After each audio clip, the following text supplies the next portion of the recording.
warahmatullahi wabarakatuh. Nama saya Irfan Fadila Putra dari kelas TE2A. Di sini saya akan mempresentasikan tentang dasar sistem pneumatik.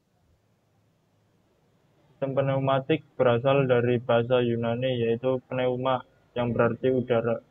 Istilah pneumatik selalu berhubungan dengan teknik penggunaan udara bertekanan, baik tekanan di atas 1 atmosfer maupun tekanan di bawah 1 atmosfer atau vakum. Sehingga pneumatik merupakan ilmu yang mempelajari teknik pemakaian udara bertekanan atau udara kempa. Kelebihan sistem pneumatik. Yang pertama, fluida kerja mudah didapat dan ditransfer. Yang kedua, dapat disimpan dengan baik.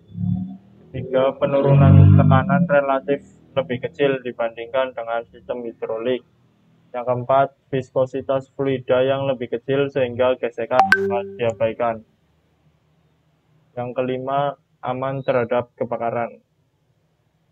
Klasifikasi sistem pneumatik. Sistem elemen pada pneumatik memiliki bagian yang mempunyai fungsi berbeda.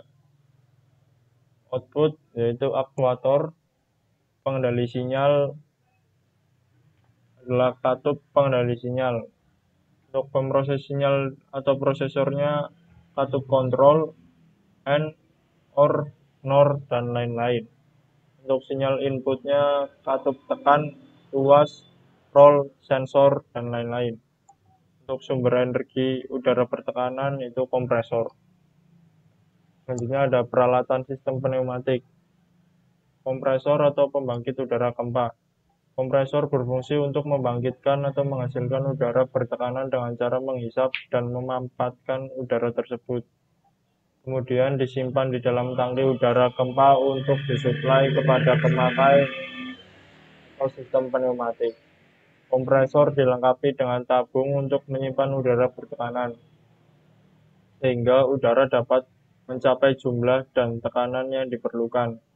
Tabung udara bertekanan pada kompresor dilengkapi dengan katup pengaman bila udaranya melebihi ketentuan, maka katup pengaman akan terbuka secara otomatis. Selanjutnya ada unit pengolahan udara bertekanan atau air service unit. Udara bertekanan kempa yang akan masuk dalam sistem pneumatik harus diolah terlebih dahulu agar memenuhi persyaratan, antara lain. Yang pertama, tidak mengandung banyak debu yang dapat merusak keausan komponen dalam sistem pneumatik. Yang kedua, mengandung kadar air rendah. Kadar air yang tinggi dapat menimbulkan korosi dan kemacetan pada peralatan pneumatik. Ketiga, mengandung pelumas. Pelumas sangat diperlukan untuk mengurangi gesekan antar komponen yang bergerak seperti pada katup dan aktuator. Konduktor dan konektor. Konduktor atau penyaluran adalah menyalurkan udara yang akan membawa atau mentransfer tenaga ke aktuator, sedangkan konektor adalah menyambungkan atau menjepit konduktor agar tersambung erat pada bodi komponen pneumatik. Macam-macam konduktor antara lain, yang pertama ada pipa yang terbuat dari tembaga, kuningan, baja, galvanis, atau stainless steel. Pipa ini juga disebut konduktor kaku atau rigid dan cocok untuk instalasi yang permanen. Yang kedua ada tabung yang terbuat dari tembaga, kuningan, atau aluminium. Ini termasuk konduktor yang semi fleksibel dan untuk instalasi yang sesekali dibongkar pasang. Selang fleksibel yang biasanya terbuat dari plastik dan biasa digunakan untuk instalasi yang frekuensi bongkar pasangnya lebih tinggi. Selanjutnya ada katup pneumatik. Katup berfungsi untuk mengatur atau mengendalikan arah udara kempa yang akan bekerja menggerakkan aktuator. Dengan kata lain, katup ini berfungsi untuk mengendalikan arah gerak aktuator. Katup pneumatik diberi nama berdasarkan pada jumlah lubang atau saluran kerja, jumlah posisi kerja, jenis penggerak katup, dan nama tambahan lain sesuai dengan karakteristik katup. Selanjutnya ada unit penggerak atau working element atau aktuator. Unit ini berfungsi untuk menghasilkan gerak atau usaha yang merupakan hasil akhir atau output dari sistem pneumatik. Macam-macam aktuator.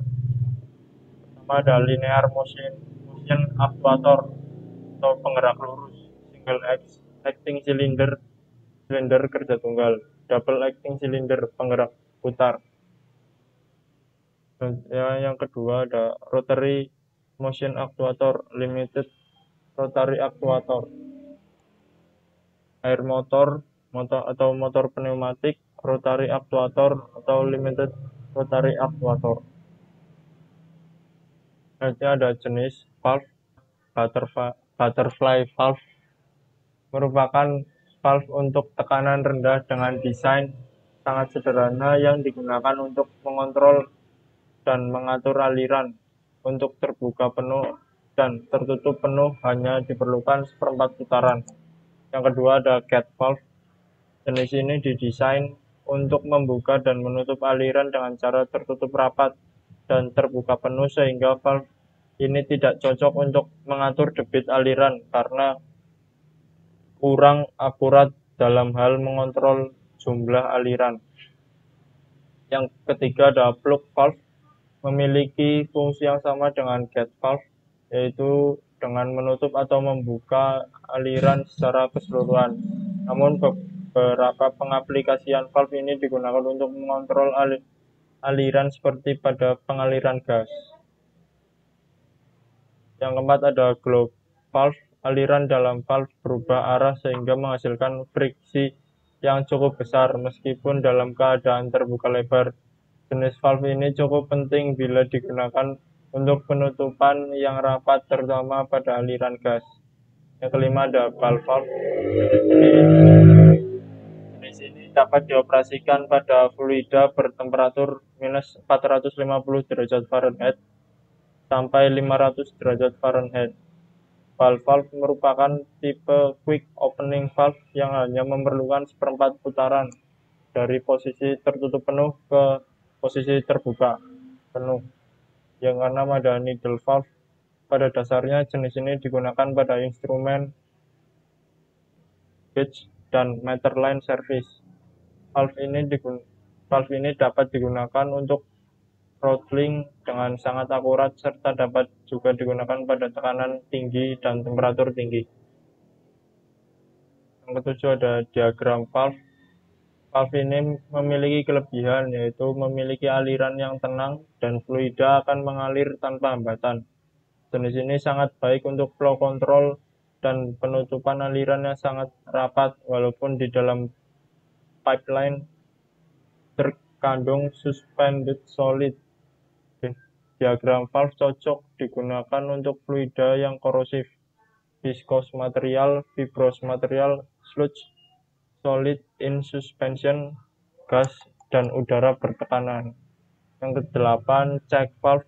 Jenis ini didesain untuk mencegah terjadinya aliran balik. Check valve terdiri dari beberapa jenis seperti lift check, swing check, dan ball check. 9. Pressure relief device. Jenis ini digolongkan sebagai safety valve, digunakan untuk mencegah terjadinya overpressure pada sistem proses piping dan mencegah terjadinya kerusakan peralatan. Ada dua jenis safety valve yaitu relief valve dan pop valve. Kedua jenis ini dapat membuka secara cepat. Relief valve digunakan untuk membebaskan tekanan yang berlebihan. Pop valve digunakan untuk aplikasi bertekanan tinggi, namun kedua jenis ini sebaiknya tidak digunakan bila fluida bersifat korosif melibatkan back pressure bypass valve. Yang ke-10, pressure reducing valve. Fungsi utama dari jenis ini adalah untuk menjaga agar tekanan dalam sistem perpipaan selalu konstan dengan menurunkan tekanan dari sumber yang memiliki tekanan lebih tinggi. 11 ada trap valve.